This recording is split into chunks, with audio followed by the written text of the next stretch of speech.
You're looking at the, oh, yes, yeah. To get here now. What's that? I left at 7:15 to get here now. Well, yeah. Ladies and gentlemen, welcome to Senate Economic Development, Housing and General Affairs. It is Wednesday, January 7th. Is that possible? Time marches on, frightening, and brings us all along. And it is, today we are turning ourselves to economic development. We have a new commissioner of economic development we're excited about. We welcome back our secretary and our commissioner of housing. And we're looking forward to a sort of an update and on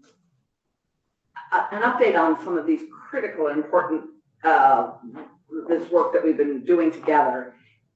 Also, I just want to let you, the three of you know while you're in the room that we have a new committee bill deadline this year, which is a challenge for us. Our committee bill deadline is January 29th. So if we're going to do a housing committee bill, which is probably what we're needing to do because there's so many elements that we need to know what your priorities are that need to be in that bill, and or that we would certainly consider being in the bill. And the same while with economic development, we'll probably do a committee bill on economic development. So yeah, so with that, it's even more important that we hear what your goals and objectives are for the year and how we move forward on addressing the housing crisis and plus an economic development crisis, but certainly some of the other things that we're looking at. So with that, we welcome Secretary Curley. Thank you. Introduce yourself. And have you, our wonderful new committee assistant, Kiara Mead. Nice. Well, for the record, I'm Lindsay Curley, Secretary of the Agency of Commerce and Community Development, and I'm really excited to kick your morning off here in the committee room. So, you know, I feel like I know most of you, so I won't talk about myself, but I do want to start by thanking this committee for your partnership last year and over the past few years. It's your engagement, your leadership, and your willingness to work through some really complex and challenging issues really helped move important initiatives over the finish line. So we're already seeing the impact of that and across Vermont, across all of Vermont, and we're so deeply grateful for the collaboration, and we look forward to more this coming session. Since adjournment, the agency's work has remained centered on a few core priorities that cut across all of the departments: expanding housing supply, supporting businesses and the workforce, strengthening our downtowns and our communities, the infrastructure, and ensuring strong implementation of programs that were authorized by the legislature. So I'll start with housing, which remains foundational. Like, housing is economic development and vice versa. You don't have one without the other. So right now, we continue to say that housing is probably the single largest barrier impeding our economic growth objectives. So across the agency, we have been continually focusing on increasing housing supply and better aligning the housing investments and infrastructure with what we need and with our economic development efforts. So I'm not going to go into detail because I don't want to take the thunder from Commissioner Farrell on this, but he's going to provide a more comprehensive update. I do want to, again, reiterate that we continue to stay focused on this issue and really do appreciate your engagement and your enthusiasm to hang in there with us and keep trying to move the needle forward. Economic development. So there have been several important developments since the last we met, and you raised one of them. We landed this wonderful new commissioner, Lyle Jepson, who, again, I think most of you know, but he's going to tell you a little bit more about himself. We also brought Nick Grimley, who had formerly been our Director of Entrepreneurship and Tech Commercialization, into the Deputy Commissioner role. And I'm sure that he has testified in here before, but you'll see more of him. The department's really been actively focused on supporting Vermont businesses, responding to the employer needs, and helping communities plan for sustainable growth. And I will mention to you that, again, when we talk with businesses all around the state, it continues to be, housing workforce. And you know, they feel that if you can get the housing online, they can bring the workforce. They feel that they have great jobs and they can recruit people. We have, as you know, a lot of great training programs in our state as well. So we have good jobs.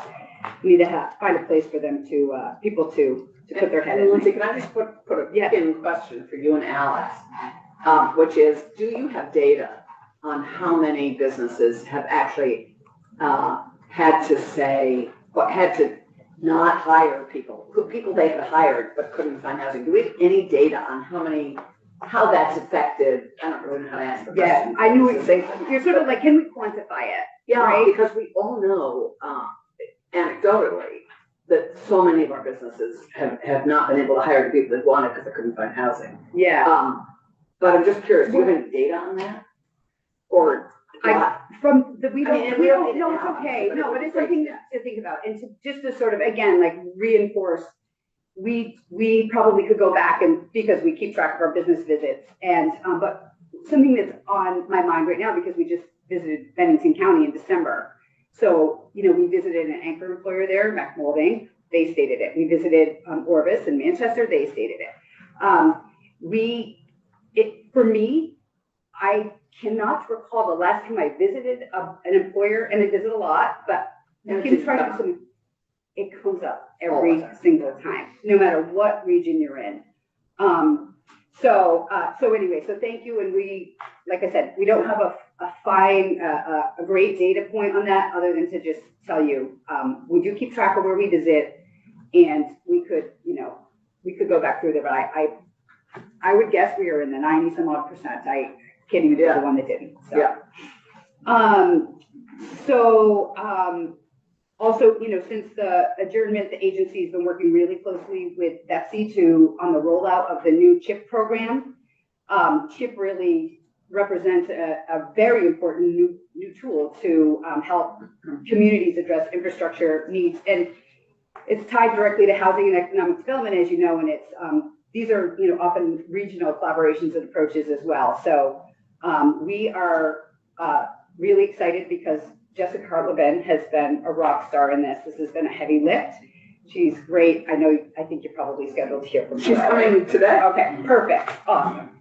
All right. And then nice flow. yes, you're going to hear some good details. So yes, and we all sort of joined in on some of that. So that's been great work. And again, this is what I keep thanking you for the collaboration on, because that was a big deal, right. a long time coming. So in tourism and marketing, the department has remained very focused on promoting Vermont as a year-round destination, supporting local economies across the state. And, you know, they are very focused on helping regions make the most of marketing tools, and also those, I call them the shoulder seasons, right? Trying to like bolster the visitation. You know, we know a lot of folks love to come in the winter, and believe it or not, the summer can be more busy. The fall is also always great, but sometimes in the spring, you know, we struggle. And again, just helping regions market the things that they do have to make sure that there's a consistent flow of people. You know, they are a revenue generating agency, right? The work they do generates revenue to our state. So, we'll be getting Heather in to update us on marketing and tourism soon. Great. Probably next week. Yeah. So fall tourism was really strong across much of the state. There's a little lag, so it takes some time to get all the numbers, but it was proving to be very strong. Despite the Canada lag? Yes, you know, continued demand for our outdoor recreation, downtowns and seasonal experience. Now, I will say, across the northern border of our state, they felt the impact of the Canadian lag, the Canadians not coming. So it's not impacting. I'm saying we've had a strong fall despite that. And again, that's why I think the department remains really focused on adaptive marketing strategies to support the regions the best they can, and understanding that they're all a little bit different. So they spent a lot of time working on a destination marketing strategy, and that's something that Commissioner Hallam will talk about as well. So federal funding. Across the agency more broadly, our departments have been really focused on getting programs up and running, deploying resources, and supporting regional partners and businesses. And so we're tracking developments at the federal level and how they might, impact our programs. And things are evolving, rapidly and quickly. We know this committee will be focused on that as well, and we'll, keep you apprised of federal programs that maybe we leaned on in the past that we either have heard that we won't be receiving funding or. We certainly are more attuned to it with housing, but I think all of us would really appreciate understanding the other programs that we have come to treasure and where we rely on the federal government. Yeah, exactly. And of course, in your former role as Commissioner of Labor, labor is going to be heavily impacted, and we're going to be hearing from Kendall. Yeah. But it would be great for some of the lesser known programs for us to be clear on what our challenges are with the federal cuts or anticipated cuts. Yes, and again, Commissioner Jepson, whether today or like in the future, can talk a little bit more about this too, but some folks don't realize we receive federal money for import-export activities that supports, again, businesses that want to do that work. So again, though, it's not to say that we won't get that money, but again, just goes to show that there are tranches of money throughout the agency that we lean on, and we, like I said, we are watching it closely. What I will say is that over the past year, the folks in our agency worked really hard to quickly deploy the money that we did have, any federal dollars that we did have, so they couldn't claw it back. Exactly. So even if you spend it, they can't. If you spend it, they can't claw it back. Well, I thought they still could claw it back. I guess anything's possible, right? But we have deployed dollars, and folks spend it, please. Do the work that you've said you will do with it. So again, just wanted to recognize the staff because that does take a lot of work. As you may remember, we're small but mighty. We're about 100 people in our agency.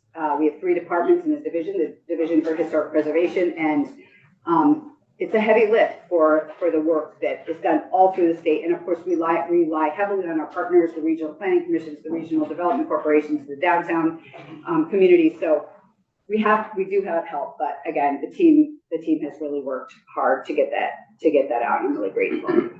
So just again, in closing, I just want to say we really look forward to working with all you the session ahead, and I'm excited for you to hear from our commissioners that are here today. And as you mentioned, having Commissioner Pelleman down the road to hear about marketing efforts. So thank you. And I don't know whether you want to, if you have questions, we've kind of done questions, or if you want me to shift. We are, unless you have more. Do you have more? No, not.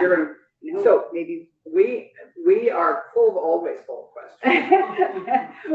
If you have something directly I'm gonna rein myself or we can hear from the others, and I'll stay. So it's up to you. Good, David or Randy, any questions for Lindsay? What's the biggest problem that you have? Housing, in a lack of, let's just say, we've learned that money will not buy our way out of this, right? We've learned that it's, projects have to pencil out. We need public and private partnership to dive in on this. So that is definitely something that we continue to work on. We're excited about CHIP. And we know it's just one tool in the toolbox. So housing is really difficult. But again, we have hope, right? We feel like, we're going to keep working at it. We're not giving up. I think just in general, everything that we do, I feel is really important work. And like I said, generating revenue to our state. When we support businesses and they're successful, that brings in, as you know, corporate income tax. And so we want to make sure that folks who, again, we're like, I'm sure you've heard the news, Beta's looking to add 1,000 employees in the next year and a half. So, I don't want to focus on just one employer, but the crux of the issue as we talk about housing is when they go to bring people in or when they want to even keep people, right? They want to keep them here. We need to make sure there's not only housing, but that it's affordable and that it fits their needs. So, long and short, I'd say, again, that the housing is the greatest barrier for us. In terms of housing, one of the issues that we're constantly confronted with is time. How long it takes to get things done, how long it takes to get things permitted, operational, and funded. Is there anything that, in terms of initiatives that you are proposing this year, speed things up? Well, I am going to let Commissioner Farrell talk about that, but we are thinking about that all the time. We've, last year, you may recall, there was conversation about off-site manufacturing. We've done the pilot program with the manufactured homes where we, located sites within mobile home parks that were ready or needed a little bit of an upgrade. Again, it's not the end all be all, but to your point, we're constantly focusing on that. I think back to when we introduced DHIP, that program, sorry, acronym, Vermont Housing Improvement Program. When we introduced that, it was the same frame of mind that we were thinking about is what can we do to engage people who may never have been in, thinking of themselves as a landlord and make it worthwhile for them to bring, units online that had fallen into disrepair or, we saw, we've seen horse barns converted. We're now converting commercial space that wasn't necessarily needed. So again, it goes back to making sure that it all can be quicker and smoother and easier. But like I said, the team in DHCD, and Alex will probably, sorry, Alex, now I'm throwing you. Alex will talk about that a little bit, but basically wanting to make sure communities have sort of a standard fit to bringing housing that we all agree upon and in the areas we agree upon online faster. So, yeah, and we're, as you know, one of the things we'll be addressing this year is the appeals, the Act 250 appeals process, and the legislature asked the Land Use Review Board to come up with recommendations for how to improve it and speed it up, and they have come back with that recommendation. With those recommendations, we're going to be having a joint hearing next week. There are additional suggestions and that we'll be entertaining along the way. But we're going to be addressing the speeding it up. That's great. And hopefully big I think it is also going to be important, and I'd ask for you and your agency to think about, how do you measure improvement? In other words, how do you measure the fact that everybody says we need to get things done, we need to get them done faster, we need to get them, how do we measure whether or not that's in fact happening? Well, so we do have a data dashboard that we are measuring. We have started to measure, what is coming online. And so we do, I think that we've evolved greatly in that area. So again, I'm not sure that Commissioner Farrell will necessarily go through that today, but in another date, I think it would be really worthwhile for you to see. Well, and we can all go on your website to see the data that they are tracking. What I'm also interested in, though, is there are a lot of people whose hands are involved in getting things done and getting things done faster and less expensively. Should we have some type of measurement tool that goes across agencies and departments that looks at the particular issue that we're concerned about and tells us, A, are we making progress? And if there are particular areas in which we are not making progress, pinpoint them. Yeah. So Yes, the data statewide sharing and of collection and collecting data is something we're going to be addressing later with the data trust update. This is a great opportunity for you to point your finger at another agency. Yeah, no, I was just going to say we have an amazing team in ADS who they're enthusiastic to build these dashboards and tools. And again, whether it's, on permit reform or, counting houses or making sure that, again, we talk about how it's not just enough to have a housing unit.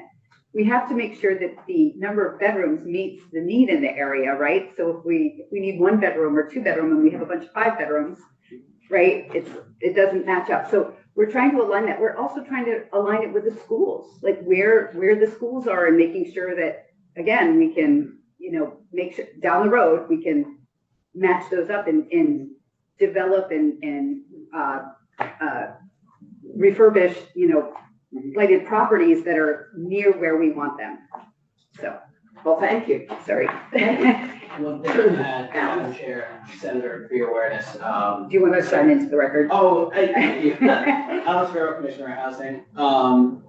Part of the executive order that the governor signed does require measurement of throughput and whether some of the proposed changes or changes that are to be proposed as a result of the reports that Secretary Gurley, Deputy Secretary Brooks are receiving right now, measure that throughput. Where is there improvement in agency permitting processes and where isn't there improvement. If there's not improvement, document why. So that is part of that process. Senator. Yeah, great. All right, so Right. just remind me who's next. Well, it's just interesting. The flow is, We can do it however you want. no, I'm here. Actually, Lyle, why don't we welcome you? Okay. Our new Commissioner of Economic Development. We would love to have you come and join us, and then we'll Yeah, spend more time with you. Well, thank you for having all of us. And excuse me for one sec, Lola, there's a chair behind me if you want. See Carly, say Lola. Carly Berlin, our terrific housing reporter, right behind. Fabulous. And close to Alex, so she's got great possibilities. Which is good. Lyle, welcome. Thank you. Lyle Jepson, Commissioner for Economic Development, new in my role, started November 3rd. Allison, Senator Clarkson, if I go off the rails here and start talking about things you don't want me to, you just stop me, because Senator Weeks will tell you I might go down a rabbit hole periodically. Well, that's So, okay. We all do that. Well, I think we'd just appreciate the tiny bit of background, because Randy doesn't know you. I mean, David knows you well. I know you less well, but certainly had lots of contact with you before.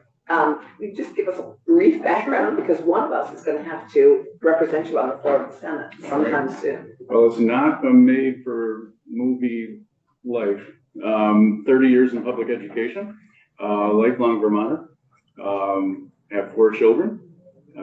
Never left Vermont, went to school at the University of Vermont. So have been here in education, and then for 30 years, and then 10 years beyond that, or 14 years now, more in economic development. Worked at Rutland Economic Development originally. We merged Rutland Economic Development with the Chamber of Commerce down there, so it is now CEDAR, the Chamber and Economic Development of the Rutland region.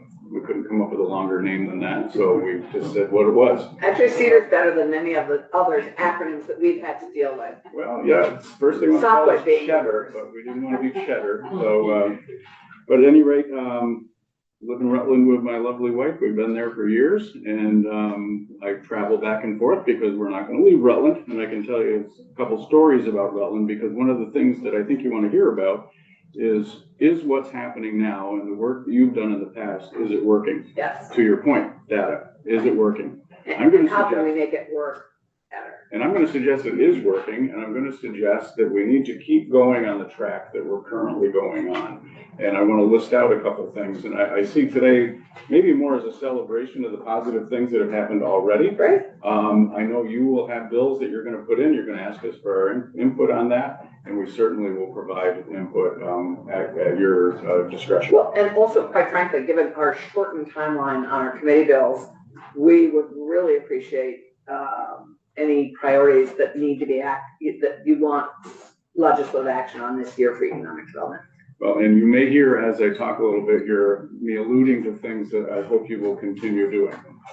So first, I want to also thank Nick Grimley, who may be listening to us right now as Deputy Commissioner. He's holding my hand through this process and showing me where everything is. He's been around for years, knows all the players, knows where everything's buried, so it's great to have a backup person who's really supporting the cause.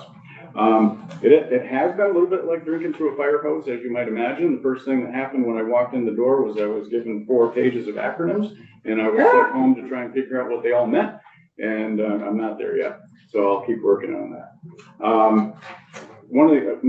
One of the first things that happened was I was invited along with other commissioners to go to the New England Governors and Eastern Canadian Premiers Conference in Newfoundland. Oh, that's great.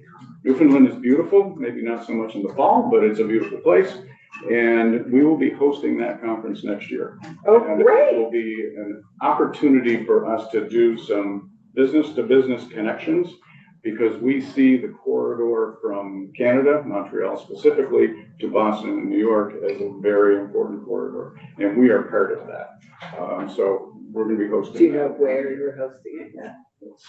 Stay tuned for exciting scenes. We don't know yet. So Good. that'll come from the We can governor's all put our office. hands up. Maybe Woodstock. Everybody put can its put their hands hand up. Yeah, everybody will have their hand up. So what stood out to me as I've entered this role is the commitment that people have to the work that they're doing. Alex and his team, amazing stuff going on. And if you look at the marketing program, I can speak specifically to how that has helped the Rutland region through the GROW program, which you supported. There are just a lot of positive things happening.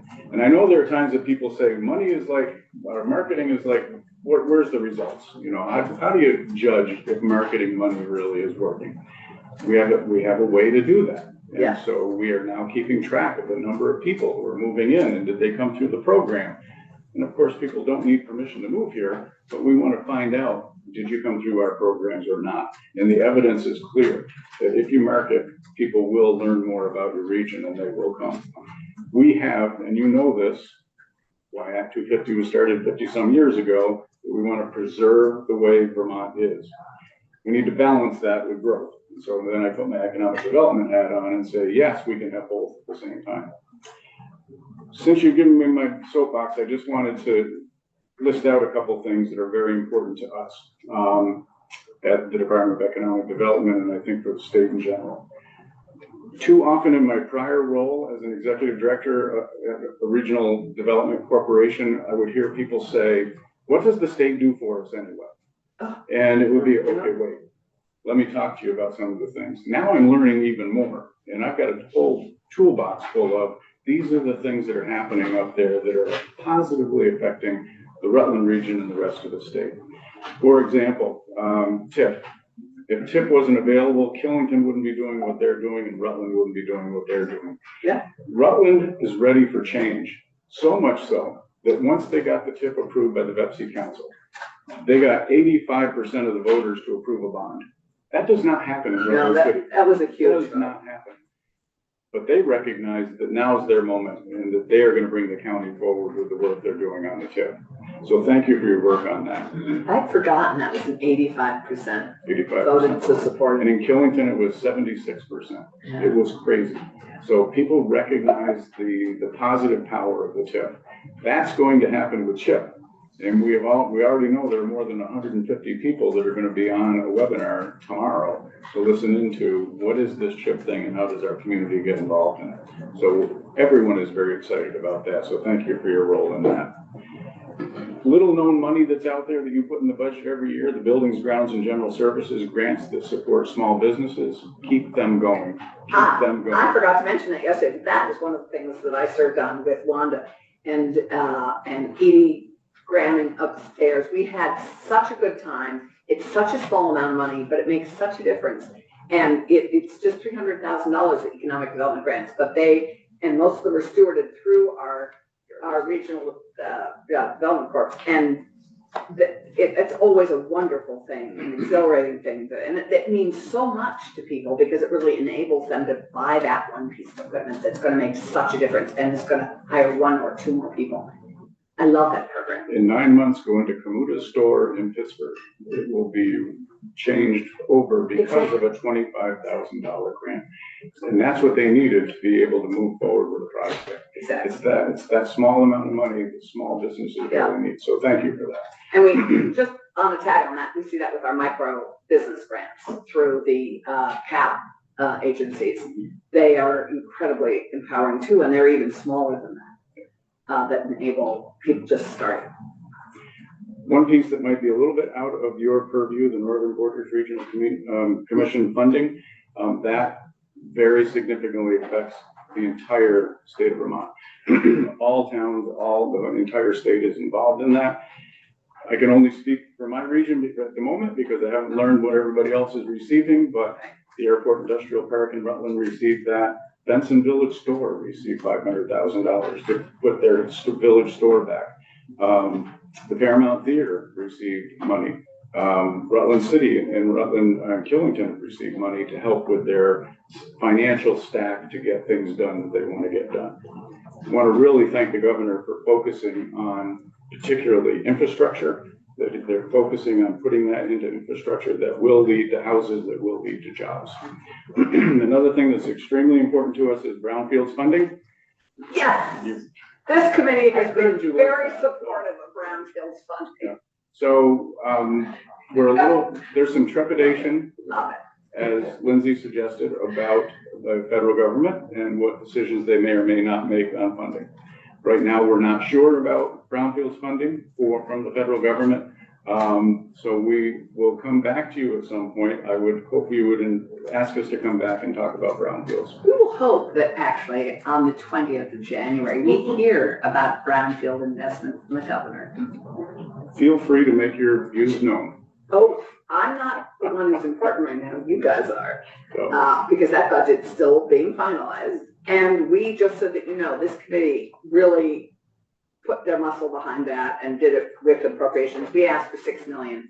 I think we ended up with 2, but it was, we see in our communities, every penny of that enabling housing and enabling economic development. Once properties are cleaned up, we can do we can do such a huge amount with. and people will look at the brownfields money that went into the pit, as we affectionately call it in Rutland. Although there will be a hotel there, there are going to be 26 units of housing Yes. as well. And so it's all adding up. And so we can keep track of the number of housing units, and we are doing that. Vermont Training Program, thank you for the funding for that. Yeah. So again, I've seen firsthand things that are going on. I have lots of Can we just, along on with, that, who's the new director of that? Randall Zott. Oh, that's right, I knew that. Former legislator. So if people are asking, what does the state do for us? A lot. So, and here's some statistics because everybody likes numbers. Is this in your handout, the statistics? Not all of it, but some of it. Oh, and you did, in international trade and business, Tim Tierney, that's right, work too. So already we know that up to $2 billion over the next 10 years can go into the CHIP program for infrastructure development that will go specifically to housing. That won't build the houses, that'll put the infrastructure in place that will allow it to happen. That's huge, and we're grateful for that. The brownfields revitalization, with support of you folks, we've had $408 million in redevelopment investment to date based because of the brownfields program. The How state- the many? state- 408? 408 million. Which, and so what would be great is to equate that with how many new housing units we have and how much economic development. So if we can make an equation between that cost and how much more it leverages, just like what we're able to do with the downtown tax credit, it leverages, it's almost like 16 to 1, I think. 17 to 1 at its best. And it would be great because I know that is a drop in the bucket compared to the investment that enables. So go to the dashboard for brownfields, you will see the number of housing units, the number of jobs, and the number of acres cleaned up Great. with that funding. Yep. And we can come back and we can provide all that too. Yeah, no, that's helpful, that's great. Brownfield's huge. Northern Borders Regional Commission in 2025, last year alone, $26 million went out. Yes, but that is one of the programs, I think we all have concern about federal cutting. There is concern. Yes, Yeah. I know. Right. The executive director lives in Wichita for our neck of the woods. You mentioned the state trade expansion program through Tim Tierney. $700,000 has helped Vermont businesses enter into new foreign markets. And we can come back and show you the return on investment, which is basically $14 to 1. So millions of dollars is coming back the other direction as a result of that work. Oh, I didn't know we had a figure on that. That's great, 14 to 1 investment. That is, yeah. And if you want to talk with Randall Zott, he would come in and tell you since the inception of the program, 15,000 workers have been trained or retrained, upskilled, so that they can use new equipment and can increase our gross domestic product.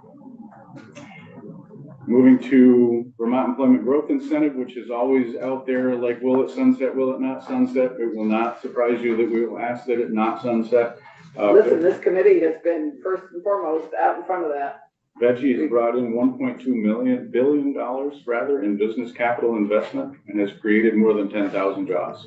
That's $1.2 billion and 10,000 jobs.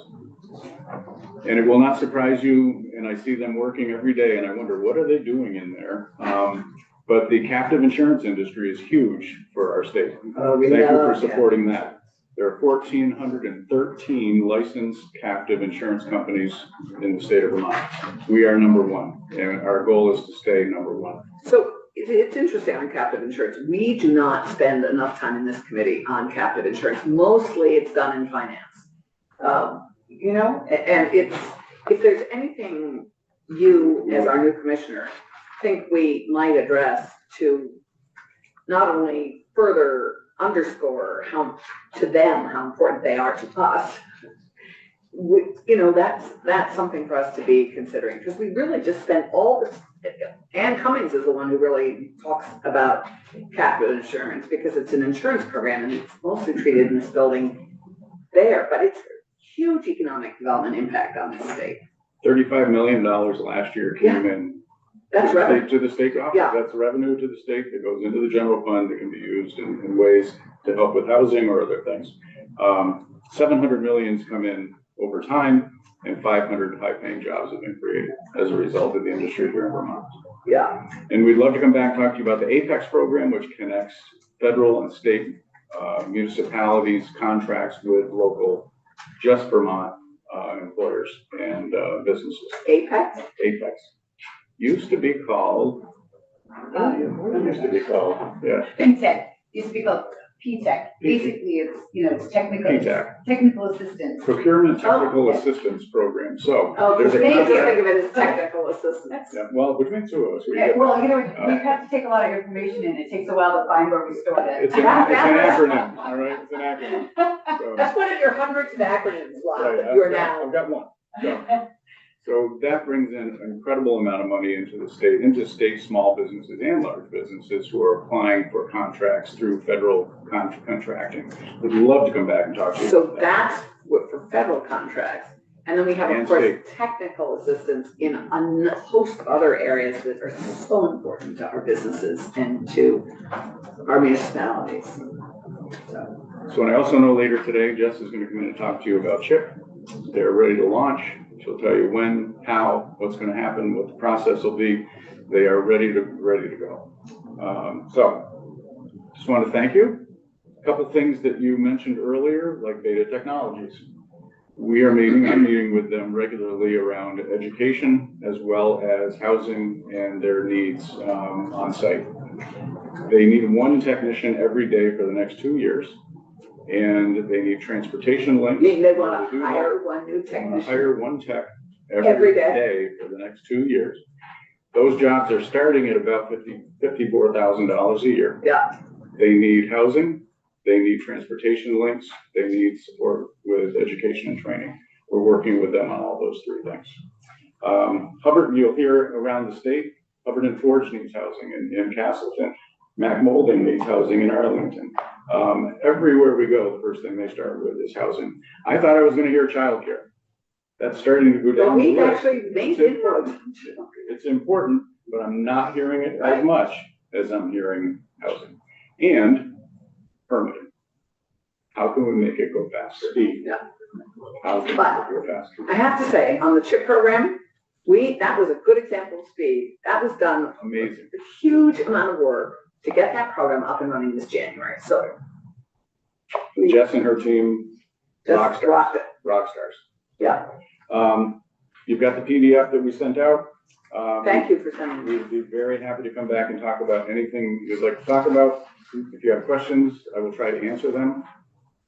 I probably won't make Right. things up. Okay.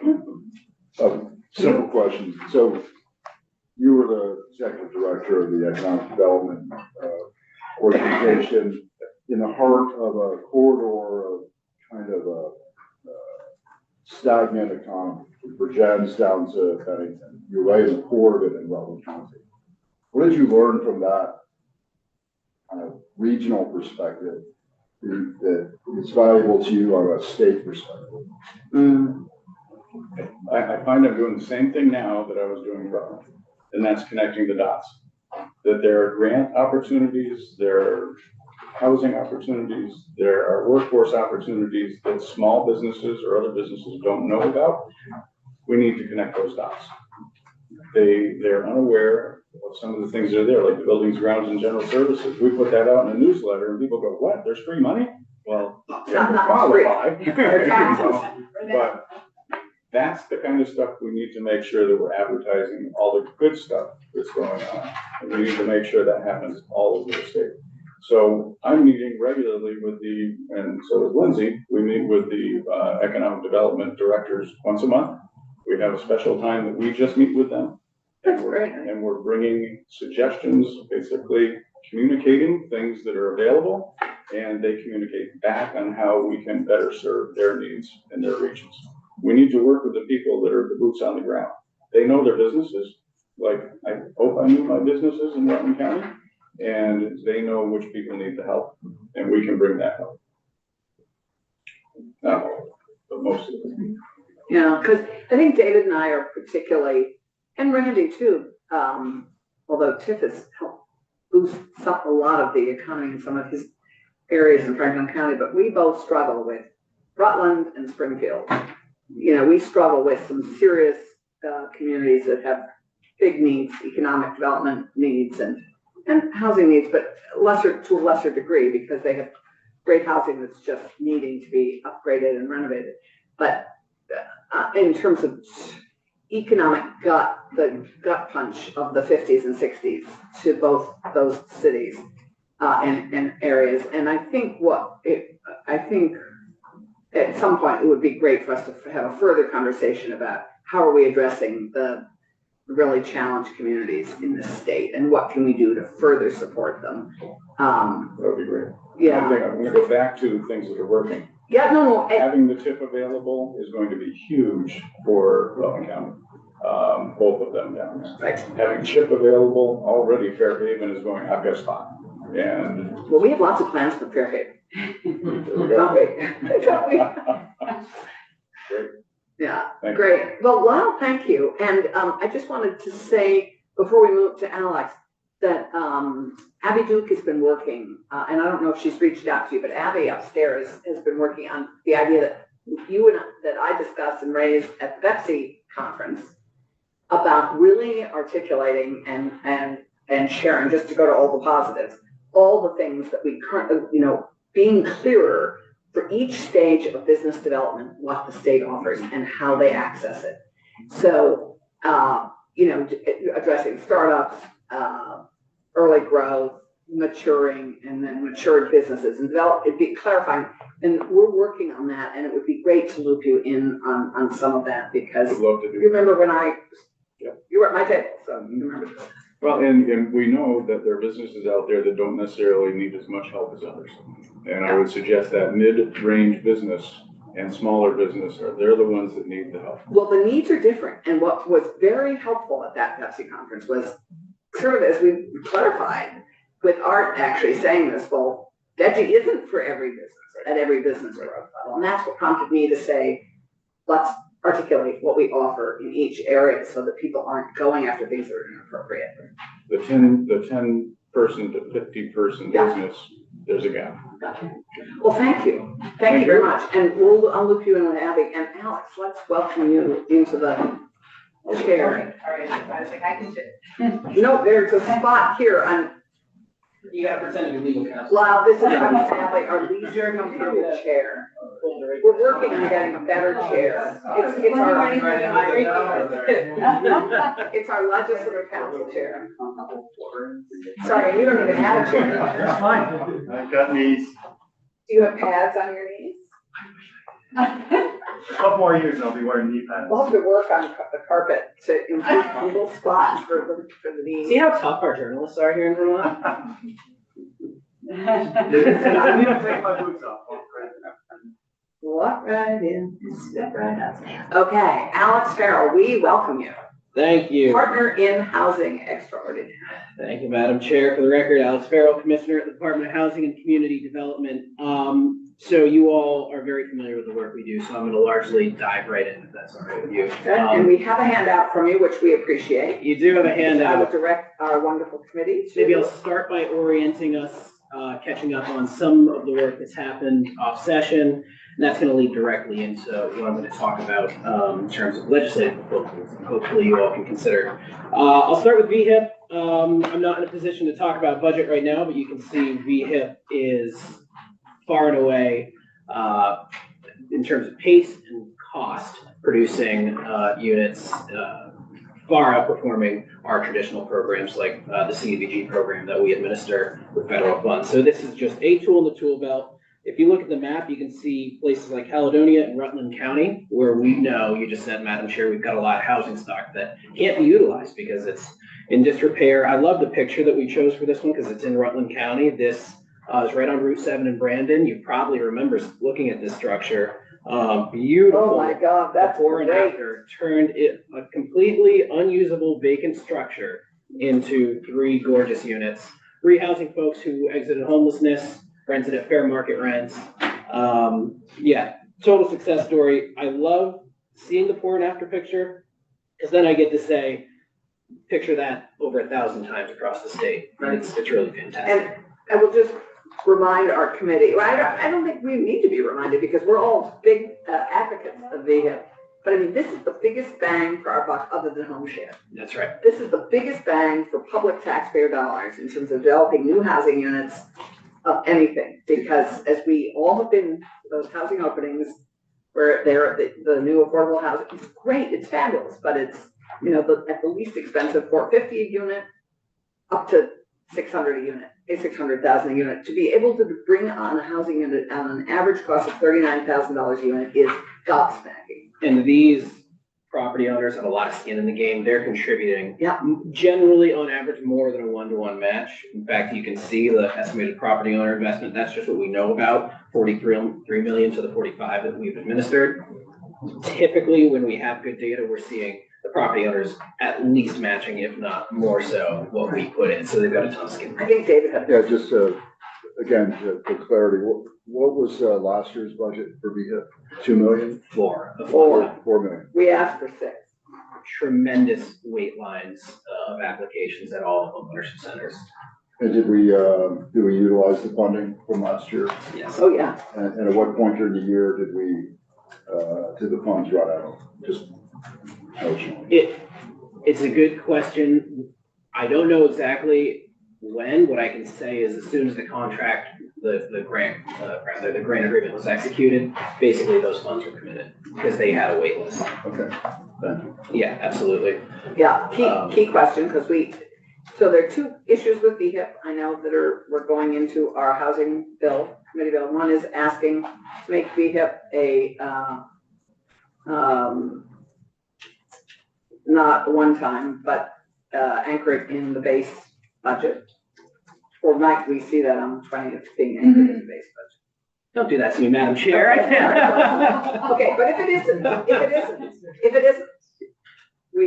I think that's a key piece of what we want to do. Also, we want to ask, I believe we'll probably ask for more money on this just because we get such a huge return on it. The question I'm going to ask you is about ADUs. And how many are we seeing an increase in the development of ADUs out of, because now we've glommed them together and initially we had separated out accessory dwelling units. Now they're part of just general VHIP. I would be remiss as the former chair of this committee if I didn't ask how is that progressing? It's certainly not the bulk of what we do, but what I'll say is the Home Act allowed for a lot more leveraging of the ADU portion of VHIP. What I can do is after this, I can have the team send specific data so you know. Yeah, it would be great. What? For us to. Yeah. This is where VHIP and another initiative I'll talk about in a moment here, and the Home Act are really coming together to try to just, where's a pathway that we can just create a highway for creating units and try to sprint down that. So it's working really nicely, ADUs being an example. I think one of the ways that we should be thinking about many of the things we talk about, we have so many great programs, great ideas, good things going forward, and we have that limitation called money. That's right. And one of the things that I would love to see of all the various programs that each agency, and this is not just yours, deals with is a ranking, if you will, about how that return on investment plays into the result that we get. And it's kind of a way of thinking about it so that we can compare cross-agency. And this is a thing that's obviously much broader than economic development across state government. As we look at this time where things are very, very tight financially. Yeah, thank you, Senator. Our department does annually prepare a housing spending investment, spending and investment report. And it is evident within that certain programs like MER and VHIP, in certain Downtown tax for the credit. buck, and And some obviously are harder to measure. that's right, because of the funds being leveraged, like that tax credit. There's a lot of funds being leveraged there, but MER and VHIP, you can pretty directly count. So thank you, that's a great point, Senator. Okay. I'm gonna move on to the next sheet in your handout, if that's okay, and that's just to look at MER, the Manufactured Home Improvement and Repair Program. This is a three-faceted program, and the piece that I really like to talk about most is the home repair awards, because for $16,500 per award, what we're doing is we're looking upstream and saying, how can we keep folks housed that are otherwise at risk of losing their homes? So one of the pieces of our strategy, and we've reallocated some of our federal dollars to focus more on this upstream, look up the funnel, how we keep people from falling into homelessness, how we preserve some of these units that might otherwise deteriorate, and we invest in them now and get another 8-10 years out of these units while we still climb out of this crisis. So this not only repairs the home, there's also infill and foundation awards, so we can add to the stock and create more robustness within the existing mobile home communities, because those have really struggled for years. This is a program we talked about quite a bit last session, so I believe there's a good amount of familiarity here. Again, Rutland County is one that really leverages this. Same with Franklin County as well. And our budget asked, we ended up, was it 2 million last? Base funding, 2 million, which is great. So MER is now a permanent program, which enables us to assign permanent staff to this program. But VHIP was still just 4 million one time. That's right. So no staff is able to stay on permanently to continue working. Which is a problem. It's a challenge. All right, now we're going to slide into looking at more of the pipeline, the creation of housing, and I want to talk about the three parts of our Homes for All initiative. We're going to move into that. So you're going to see 3 handouts related to Homes for All. One is about the toolkit. I'm not going to dive into the toolkit. You're all very familiar with what we did, launched back in spring of 2024. The toolkit actually probably is kicking around. It's here. Actually, I think I may have it at home. Oh, you've been But I reading can bring it back in. It should be there, but it will be back here. Well, we've got more. In fact, Chair Mahali is hogging a few. Yes, he is. I noticed that. If anyone wants to. I might ask him to share. Kidding aside, I actually do encourage anyone to look at it.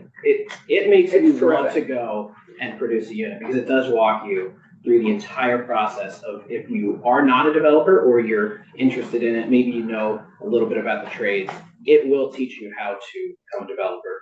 So that's the toolkit. That's sort of the tangible product that's been published. The next piece, I'm looking at the small scale developer training program, the one pager. This is taking that toolkit and turning it into actual curriculum. This is also workforce development priority. It is, and in fact, it's taking, as I say, those folks who maybe know a little bit about the trades, or take a guy like Jonah Richard, who Yes. was not in the trades at all. He was a finance guy, but found his way. We're trying to replicate that across Vermont. We just need to replicate John. Yeah, well, I've We tried. need to clone him. That's the goal. I mean, so in February, the first in-person workshop launches. There's going to be 4 of those, at least 4, maybe 5 if we have overflow. And those are essentially prerequisites to enter the online curriculum and enter this program to get training, to learn how to become a small So are you working with our Office for Workforce Strategy and Development by any chance? Not directly. We are. This is some cross-agency coordination with my Housing Finance Agency, with Land Access Opportunity Board, and we've brought in Incremental Development, IncDev, a vendor who's going to actually be teaching the courses. Great, but it is also workforce development Absolutely. piece, and so it would be great if we could also connect that to people. That's a good idea. Yes. So we've already received tremendous interest. So what date is this? I'm not seeing the February date, but I mean. It's not listed on here, that's hot off the presses. February is Okay. now confirmed as the first date Sure. right here in Barry. I And believe how are you it's- marketing? We will be marketing through, I know we're gonna reach out to some of the local RDCs. And then there's intended to be some online advertising. I don't know all the details yet, but I can have the staff in to come and talk in more depth. It's like Sean Gilpin, the housing division is overseeing this. Great. So what you can see is I'm starting to paint a picture of where we're looking at who's creating the units. One of the constraints we've had is, and one of the things that VHIP is actually trying to address is, can we broaden the base of who's creating units? We have a pipeline that can only handle so much in our sort of traditional developer pipeline, both nonprofit and private developers. So we're trying to broaden that, and with successes of folks like Zach Hale, Jonah Richard, who are new in the development space, but have all of a sudden created dozens of units simply because they've received the training and the capital, we think we can replicate that. So that's the goal here, trying to broaden the base of who's doing it. Now, the third piece of this, 802 Homes, this is for those folks that are trying to dip their toe into the space. Now we're trying to create, like I said, that highway that they can just fly down. So 802 Homes is our third phase of the Homes for All initiative. We're creating a catalog. We're working with a vendor to create a catalog of pre-developed designs, ADUs, and single-family homes up to 4-unit multifamily buildings. The goal being that any builder could take these designs, so it saves them money and time, not having to develop designs. They're designed in the Vermont vernacular, so it would look like any Vermont neighborhood. And we're piloting this across three communities who applied to us as a development-ready community. We received over 20 applications from communities that wanted to participate. What are the three you chose? In Manchester, Essex Junction, and Hartford. And what are the odds? And the goal of this is we wanted some diversity, geographic diversity, but we also wanted to see how would a community engage with this. So they're going to engage in developing the designs. We want the designs to look and feel in a way that these communities are happy with, but we also need to engage builders so that we know that practically speaking, these designs can be built effectively, cost effective, timely manner. We are asking in exchange that these communities adopt these designs as pre-approved. So no discretionary review. If you choose one of these 10 designs, here you go, here's your permit, just go ahead and build it. So are you working, again, I'm just gonna sound the gong, the workforce gong. Yeah. Are we working with our CTE centers? Because this is a great opportunity for them also to engage in helping, maybe it's for summer, for further credit, or, I mean, this is a great, depending on where you end up building them, in Fairhaven, maybe, let's say, we heard that lovely space. It's such a great opportunity to bring a number of our partners into bring this to fruition. We could absolutely engage with CTEs. And our architects. Yeah, that's right. Because I would hope we'd have really outstanding architects working on this. We do. We're engaging with a firm right now who actually was part of the toolkit, and so they're familiar with what we're trying to do. We put them through the ringer going across Vermont, visiting many communities, so they understand what we're trying to do here. But you just mentioned something, Madam Chair, that is a really important of this 802 Homes initiative. A requirement of these designs for the architect. Each of the 10 designs, there's going to be 2 sets. One for traditional stick built on site, and we're asking them to provide designs for each of these to be off-site, so manufactured. Yeah, I assumed that the significant amount of this was going to be off-site. That's right. It's certainly possible. Yeah. But we want this to be accessible to even the smallest scale developers, so that theoretically somebody coming out of our training program could apply, get a VHIP grant, choose one of these designs so they don't have to spend money on the designs, and go just get a permit from the municipality without any discretionary review. David. Has anyone done it? The pilot just launched, so the designs are still being developed, so not yet. Okay, What's the timeline? I I would anticipate, designs being published maybe February, March. Both of those are important questions, because it actually leads me to my next point here, which is where we're going this session. We've got these pilot communities that are gonna adopt these pre-approved within their bylaws and zoning. We've drafted, one component in the administration's bill that you'll see is to bring this statewide. So essentially giving Department of Housing and Community Development authority to designate a set of designs that statewide are pre-approved, respective of whatever the zoning is. So it wouldn't force upzoning. So what I mean is if there's a residential district that's zoned to single family and duplex, because duplex is now by right, only the ADU 1 and 2 units would be by right there. So it wouldn't force you to upzone to the 4 unit. But you know that you could go select one of these designs statewide if it's residential, and you just got your approval. So it strikes me that there's 3 opportunities here. One is to build on site. One is to have big build offsite. Yeah. But the third is also an economic development opportunity, which is to have a company create all the pieces of it so that it can then be purchased as a kit. That's right. Just like the homes that Sears, Roebuck, and Monkey Ward did. And you basically buy the kit. And that's what, a company could be building the kit pieces, you know, and then shipping the kit. You're spot on. I mean, really, so that's the goal. The long-term vision here is if we're standardizing and we have certain units, certain components of these units that we know X amount are going to get used every year because there's this fast track process, then we can leverage some of the sort of future phase of what our team is working on now, which is bulk purchasing. Whether it's bulk purchasing of actual units from a modular volumetric producer, or even bulk purchasing of materials so that Vermont developers can access those bulk materials. Even if you're building on site, but you know it's one of these designs, so you can go to RK Miles or Rice Lumber and get this sort of. It's already pre-cut, it's already pre-measured, Right. it's all, it just saves a huge amount. Yeah, bulk procurement is one of the ways that we can envision bringing some of the cost of development down through this. Yes, lots. This is Commissioner Darrell's time, but This is, we have a fairly open conversation here.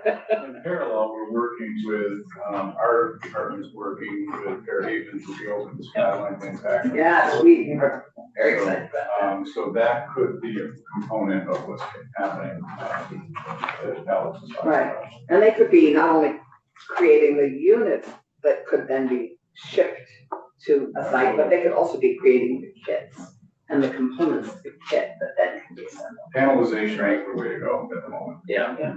Yeah, no, it's a great use for that space. We still haven't, that was one of the things we were hoping to do this fall, which we didn't get to. Was to go visit Fairhaven. Yeah. We were there. I know you were, but. We're all over it. Yeah, I but am clear on that. We invite you. I know, but we just. See you on Saturday morning. I'm happy to do that Saturday morning. and I think both of our departments have provided some assistance. I know our department's been planning grant in to help Fairhaven and the plant determine who could come in, what's the future look like, and so we're trying to support that. Great. Yeah. Which has really gotten it off the ground, so thank you. Yeah, that's exciting. So you mentioned 10 designs, but only 2 of which could be modularized or panelized. All 10. All 10. Okay, 10. very good. Thank Yeah. you. So what, okay, forgive me, but what is panelized as we look at a unit that's built on off-site and then shipped somewhere? What is, and then we think about kits being, what's panelized meaning? It's the kit that you're It's the describing. kit, okay. You'll have all the pieces and parts, and you will have the diagram to put it together. Right, Can I give you an illustration? Visual? Absolutely. Okay, so I come from the shipbuilding industry, and we don't build a ship with 10,000 guys all around one building way trying to put one ship together. We build it in sections, we bring it, we drop it, the keel first, and then we begin to put packages, compartments on top of it, weld them together, all the wiring, ventilation, it's all in there, and you just start welding it okay, together together. and until it's a full vessel. That's the same concept. Build it in Fairhaven, ship it out to site, and start putting it together. Just like, you had a photo in here of it. Yeah, I believe we do. Yeah, Very exciting. whereas modular is big blocks, Huntington Homes. Yeah, and I was in this summer, one of our weddings was in England, and I had the really interesting experience of visiting a home with friends of ours a modular home that had been all brought, cement, basically, all brought from Germany and been, created on site. And it was really exciting to see it, and it took, it was a your time frame. Once they had the foundation done, it just went up like nobody's business. Oh, yeah. Yeah, really exciting. I'll show you pictures later. 802 Homes, second page, bottom photograph. Second Great page. example. Yeah. Just put it on. Oh, yeah, there it is. Bring it to site. This is the same concept that Great Gulf is Yep. going to use for their development in Killington, which happened as a result of TIF. We are happily clear on that. Great. So that's component one, is bringing this by right permitting of units statewide. As drafted, the sort of go live date of that would be July 1, 2027. The purpose is to give time for these pilots to wrap up and then give about a year comment period for municipalities, VLCT, whoever else wants to comment on the designs, maybe add a couple more, request whatever they need. Give us time to make those adjustments to the designs prior to July 1, 27, just going into effect. We want it to feel like these communities will be happy to see these units come up in their neighborhoods. So that's a piece that we can anticipate for our housing bill? It'll be in the administration's bill, and Yeah, but the administration's bill may take time. We have a deadline of January 29th. If you want it in our bill, it's gonna have to come soon. language is drafted. Okay, great, If you'd like, I can provide it. great, terrific. Thank you, Madam Chair. No, I know, I'm just so challenged by this deadline.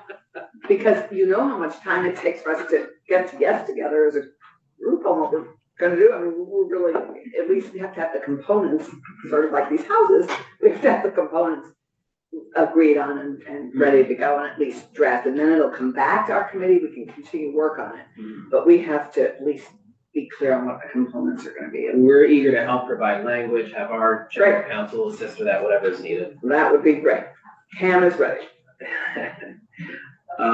Another piece that will be new, again, I'm speaking of new, not necessarily our bill that already is on the wall right now, Senate Natural, but is the housing targets, which you're all very familiar with, which we established in coordination with VHFA, distributed to the RPCs, which were then disaggregated to the municipal level.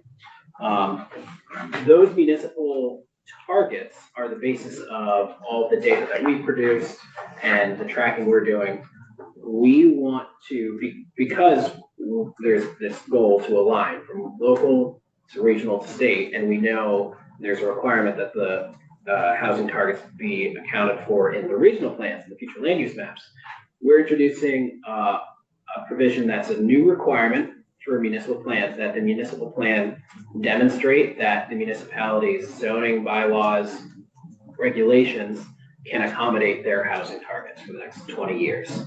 And if they cannot, then they need to catalog their constraints, whether it's they don't have sufficient infrastructure, water and wastewater, maybe there's a state regulatory constraint that will not allow them to meet it, or it may even be that their own zoning isn't sufficient to enable their housing target. We're asking them to catalog that in the municipal plan. So I went to a couple of these, I assume all of us went to a couple of these rollouts, town by town. Would the RPCs not have taken that into consideration as they recommended and looked at and were discussing housing targets with each town? It certainly would have been part of the discussion of the future land use mapping process. but there is no requirement right now that aligns that down to the municipal level, making sure that those housing targets are actually accounted for in the municipal plan. So Right. while the RPC in their mapping might have said a substantial majority will fit in this area, this area, there's no requirement that the municipality. This is just such a key piece to our continuing to reduce the barriers to housing development is aligning, and we've talked about aligning on very specific things like water permitting and wastewater permitting and all sorts of specific permits. But this is great because that is what has to be aligned for us to make quicker progress on this. And you may want to ask the RPCs and VAPTA for their 2 cents on this. The impression that we've received from VAPTA is that they are very supportive of this because essentially they want this alignment. It's in their plan. They'd like to see it straight through to the municipality. I'll just add, there is a provision they're making clear that, let's say you've got a municipality that is so small that taking on this type of analysis is just too much. There is sort of a release valve to say, explain why you can't undertake this analysis and basically do your best. So we recognize that different municipalities have different capacity and different abilities, so we're just trying to make this achievable. Anything else on that before I move on to the last thing I want to mention? No, it's still yours. Okay, a report that you'll see very soon from our team, Rural Technical Assistance Study, the VERDA study, I believe has been probably sent to you all. What's it called? VERDA, Rural Technical Assistance. Oh, right. So this is an examination of how we deliver technical assistance through To municipalities and communities through the state, through RDCs and RPCs, through the various entities and agencies that are stood up across Vermont. And it includes many options to consider for either short-term changes to how we deliver technical assistance to long-term big sort of systemic changes. I encourage you all to read that. It really gives a lot of opportunity for the legislature to change things. We know, especially in discussions around Act 181, smaller communities really felt like they're being left behind because they can't, while resources like CHIP are being made available, they don't feel that they can even access them. So I encourage what's. That's part of what led to this report. That's exactly right.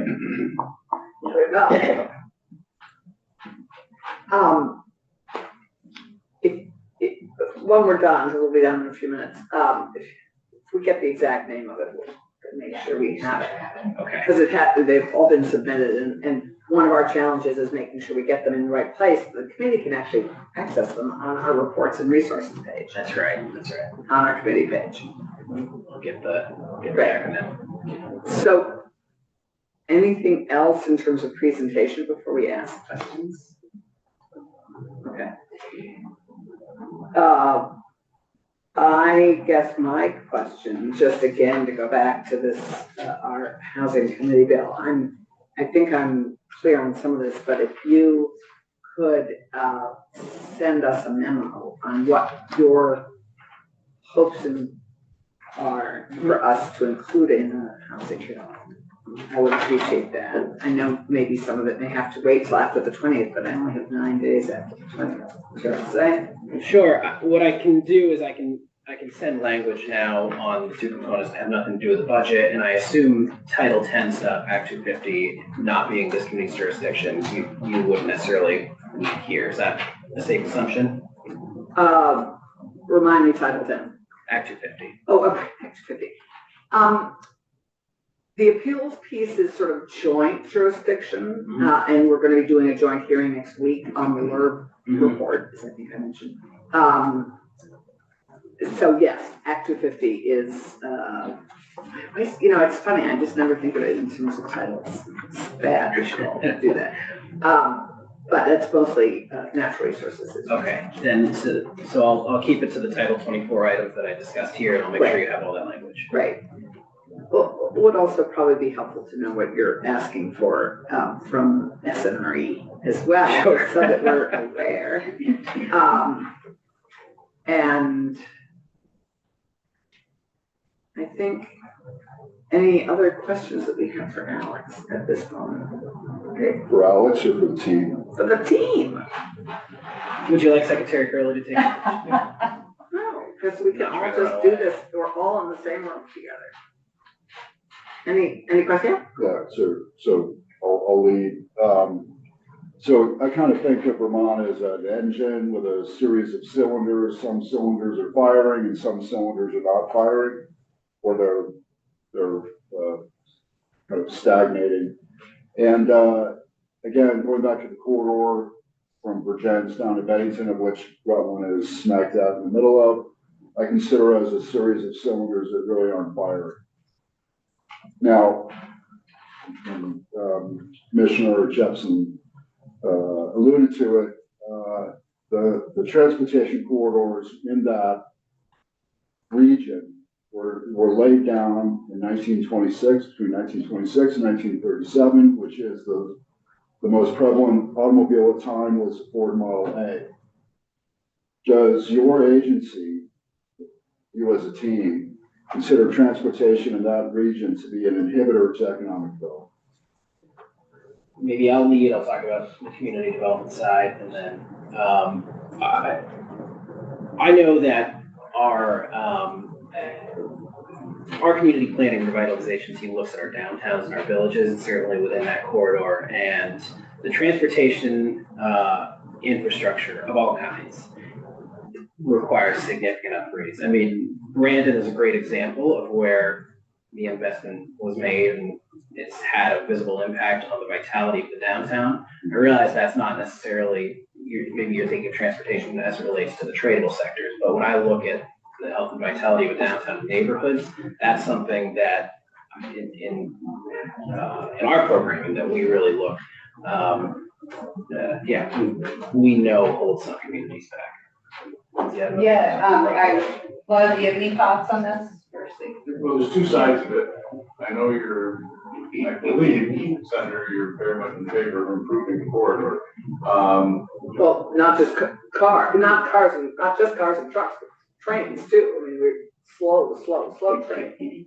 Well, considering that our region is formed on the railroad. Yes. Railroad is probably secondary to. Oh, really? Okay. Because to me, So that's a key piece too.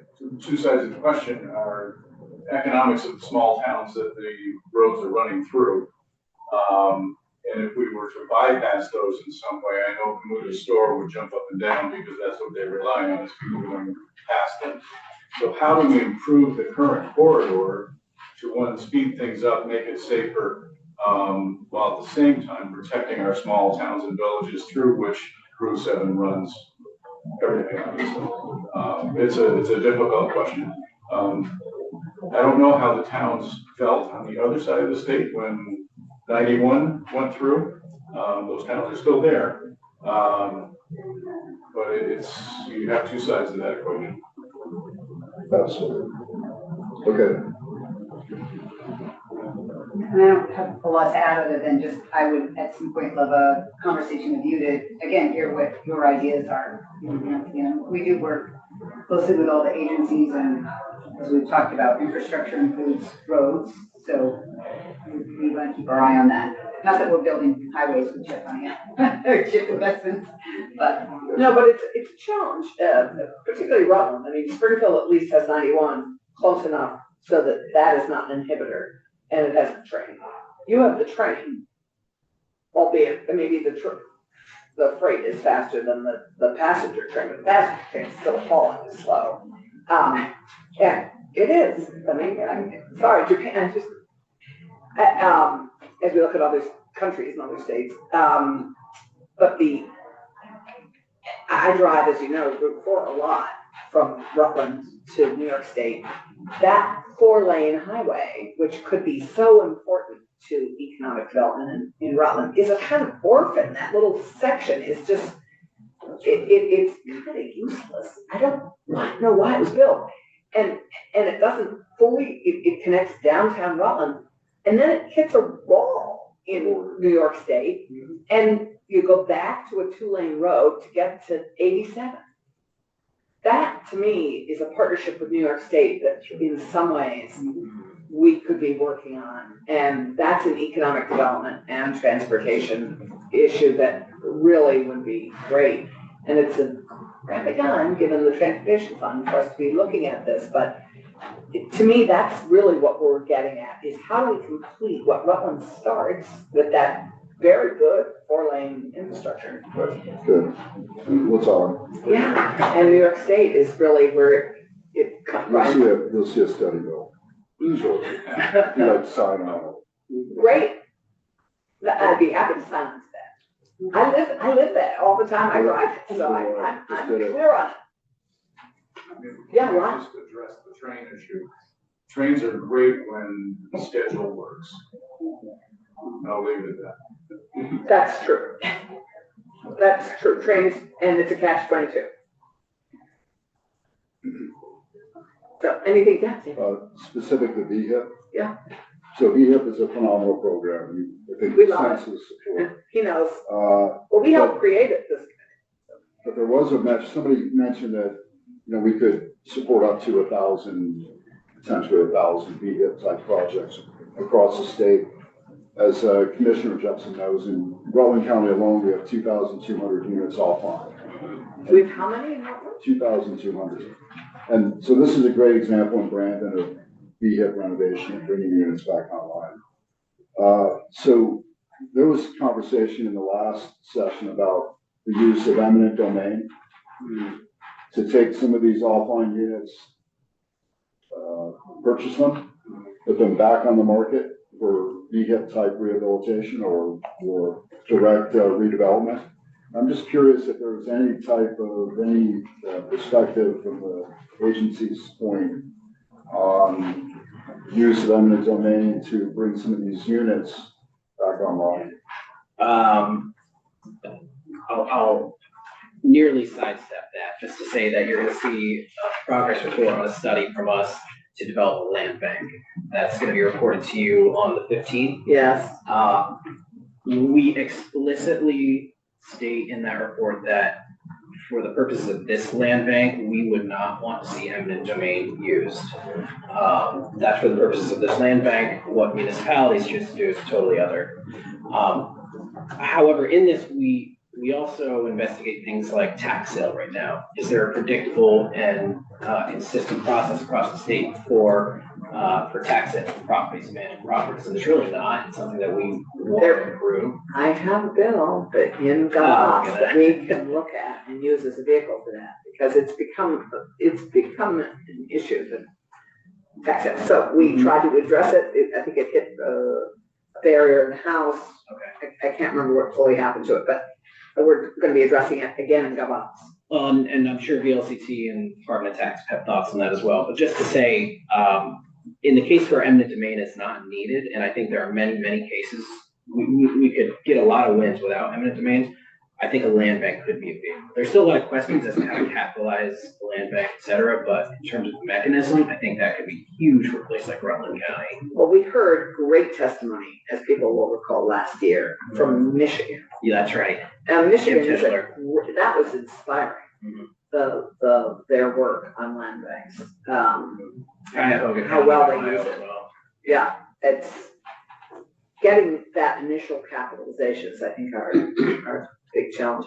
But the same bill could, in GovOps, could enable eminent domain for municipalities, because one of the bills I've introduced is, as you know, is to take the Springfield, what we enabled in the Springfield Charter and expand it for municipalities statewide, to be able to take blighted, just totally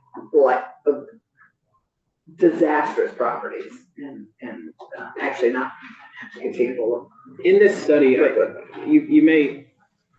may be worth looking at our report soon, because there is some investigation. So it's through the 15th? That's right. Of January. Oh, okay. So you'll see it next week. It's the land bank? That's right. That's right. Were there legislators on it? There were a couple. It was assigned to Anyone us. from this committee? No, I don't believe so. No one was assigned in the bill. No one was assigned to it. Got it. Anything else? Yes. Are there going to be any areas where there is significant conflict between the economic development and housing initiatives and natural resources and energy, as there was last time? I'd anticipate that many of the things that we push for on the Act 250 side, on other permitting reform, and including things that will come out of the study from the executive order, will certainly, it'll fall under the jurisdiction of natural resources for sure. But I think we can get to yes on a bunch of them. I think if we can really, I mean, I'm hopeful on appeals, for example. I'm hopeful that we can make progress on the appeals piece. And Because it would help us to understand if there are going to be areas sooner rather than later, so that we can reconcile how they get dealt with, because they did not get dealt with well the last session. I'll offer an example, Senator, because I just know it's likely to come up, and the executive order touched on some of this, but prior to the executive order, there was an effort to sort of belt and suspenders go straight through the legislature on wetlands reform. Language was drafted, it was introduced in January. Many attempts were made at having it brought up in that committee again and again and again, including from folks in this committee. And it was rebuffed when other senators tried to bring it to the floor. Vehicles were cast aside so that it couldn't come to the floor. So just to say, it would be, that was a challenge last year. but I'm hopeful for this year. That's great. I'm hopeful that I'm we glad to will. hear that. that Thank we, you, know, Madam Chair. maybe not everything, but none of us ever get all that we want. Just curious, for housing. Last year, the figure was something about 600,000. Can you still agree that per unit cost is somewhere in that ballpark, or what figure do you use when you talk about it? 600,000 is still about. It's, yeah, 500 to 600. I mean, it's sort of a range, depends. Sure. We're gonna have Gus and Maura and Chris in, and, you know, they oversee, and Kathy Byer. And if I might add, I mean, it's some of the unpredictable aspect of the nature of this that is driving those costs up. You know, we had, projects a couple of years ago, that the unit should have been under 300,000, but by the time the appeals and the delays with COVID and then, difficulty getting. Tariffs it and was inflation. 600,000. So again, I'm not saying we can bring it back to 300, but I guess the point is that we can make this more predictable, if we can, smooth out some of the permitting challenges, everything we do that reduces those barriers is going to improve the cost. Great. Okay, David, and then we're gonna take a break. Okay, quick question. Have we agreed on the number of units needed, new construction units or units coming back online in the state? Have we agreed on a statewide number? Just wonder what number do you use? Yeah, certainly. Our housing needs assessment and the appendix to that are very specific. So the housing needs assessment, It's 7,500 a year. that's, I believe that's right. And of that, I asked how many would benefit and be appropriate for state, i.e. our appropriations. And Chad and Laura came back to me with 4,000. So of the 7,500 that the Vermont Futures Project and Maura have identified, and VHFA have identified as needing to be built, 4,000 would be affordable, needing to be affordable housing, i.e. our support. And Senator, for the housing target, here's the number. So the total is 41,000 and the annual is a little over 8,200. Oh my God, we've gone up to 8,200. Well, so that's the It's target. hard enough to think about 7,500. And as a reminder, there's a difference between what we identify in the housing needs assessment, which is essentially a projection based on what we know to be happening, versus the housing targets, which we established to try to drive better demographic and economic outcomes. So actually pushing those trends rather than accepting them. Right, thank you. But that's why I asked, because when we look at 8,200 or 7,500 to be supported by state and federal dollars, that's a lot. And so we got it down to probably looking at more like 4,000 a year that we need support and the kind of encouragement that the state and federal dollars could enable. Yeah, when our housing market's operating effectively, it's a relatively small percentage of the total units produced that are funded by state and federal. Right. So I'm going to give us a break. We have a break scheduled at 10:30.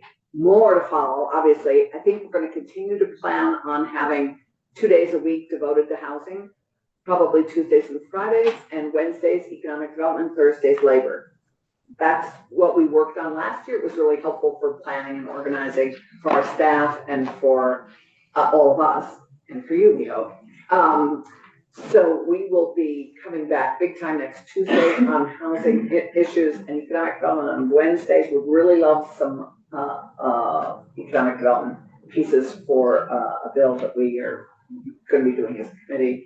And I think with that, let's take a break until 10:45, at which point we will jump to the CHIP guidelines and to the to VEPC's update that we're all excited about. You've already been, your ears should have been burning in the hall on this test. We did grease and skids. Yeah, they did, they greased it. I just came for some time. Anyway, thank you. With that, we're offline. Thank you all. Thank you. See you. Yep, good to see you. Well done.